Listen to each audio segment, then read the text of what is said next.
है। लोग मेरे को फोन करते हैं कि सर कितना मिलेगा, 8 घंटे का कितना, 12 घंटे का कितना। अरे भाई पैसा कमाने आए हो, देखो कितना ज्यादा कमा सकते हो। कौन कमाएगा?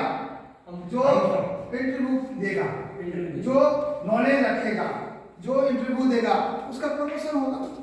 आज गार्ड में 14,000 है, सुपरवाइजर में 18,000 है।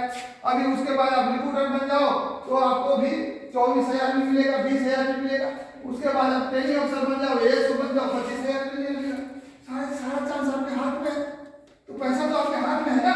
जी सर। ये तो मेहनत करना पड़ेगा ना, इंटरेस्ट लेना पड़ेगा ना, आपको कन्विंस करना पड़ेगा ना क्लाइंट को, अपने सीनियर को कि भाई हम उस योग्य है, हमें बढ़ाओ, हमें देखो, मेरा परफॉर्मेंस देखो। कौन करेगा?